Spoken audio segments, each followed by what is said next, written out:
জমিয়ত উলেমাই হিন্দে হাত উজান দিছে আৰু যোৱাকালি আপোনাৰ ইণ্ডিয়ান ফেডাৰেশ্যন অফ ওমেনৰ সভানেত্ৰী সৈয়দা হামিদে অসমলৈ আহি অসমত দেশদ্ৰোহী মন্তব্য তেওঁ কৰিছে। গতিকে আচলতে এওঁলোকক ইমান দিনে চৰকাৰে মুকলি আকাশৰ তলত ৰখাটোৱে ভুল কৰা। এওঁলোকক ইমান দিনে গুলীয়াই মাৰিব। আভ্যন্তৰীণ যিবিলাক বিষয়, এই বিষয়বিলাকক এওঁলোকক মাত মাতিবলৈ এওঁলোক কোন হয়? অসমৰ আভ্যন্তৰীণ বিষয়বিলাকত মাত মাতিবলৈ এওঁলোক কোন হয়? বাংলাদেশী যিবিলাক অসমত আছে, অসমৰ পৰা যাব লাগিব। মৰিয়াই বাংলাদেশে কিন্তু পিঠি বহল কৰি দিয়া হ'ব। উচ্ছেদ হৈছে, উচ্ছেদ হ'বই। এয়া উচ্ছেদ হৈছে আমাৰ অসমৰ প্ৰতিজন খিলঞ্জীয়া ৰাইজৰ দাবী। আৰু ইয়াত বাংলাদেশী বা পাকিস্তানৰ এজেণ্টৰ মতে অসমৰ মানুহ উঠা বহা নকৰে। গতিকে সৈয়দা হামিদে অসমৰ হৈ কোনো ধৰণৰ মন্তব্য নকৰিবলৈ আমি সকীয়াই দিলো।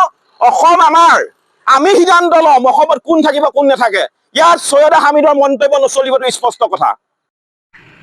সৈয়দা হামিদ এগৰাকী হৈছে লেফটিষ্ট মাওবাদীৰ সমৰ্থনকাৰী ব্যক্তি আৰু তেওঁ কংগ্ৰেছৰ দিনত আশীৰ্গন্য হৈ কিছুমান চৰকাৰী পৃষ্ঠপোষকতা কৰি আছিল।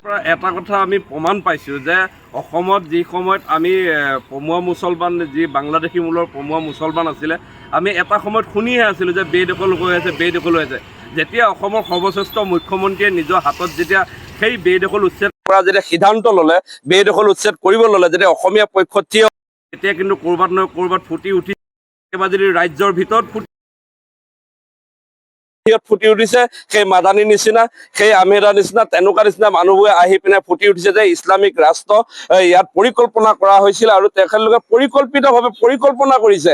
আমি ভুলে বুজি আছিলো যে আমি ভাবিছিলো সকলো অসমীয়া, মিয়াও এটা সময়ত আছিলে যেতিয়া বসতি কৰি আছিলে তেতিয়া আমি অসমীয়া বুলিয়ে ভাবি আছিলো, কিন্তু আমি ভুল ভাবি আছিলো।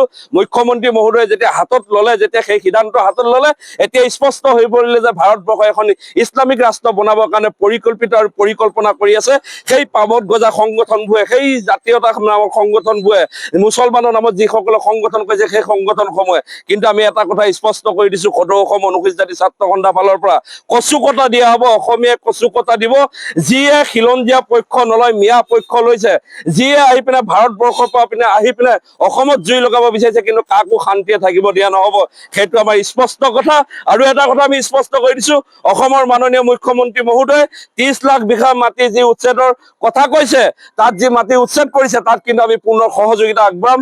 প্ৰয়োজন সাপেক্ষে মুখ্যমন্ত্ৰীৰ লগত আমি হাত ধৰি পিনে আগবাঢ়ি যাম। অসমীয়াৰ প্ৰভুত্ব স্বাৰ্থত যাম, অসমীয়া অস্তিত্ব স্বাৰ্থত যাম, অসমীয়াক জীয়াই ৰখা স্বাৰ্থত কিন্তু আমি লগত থাকিম।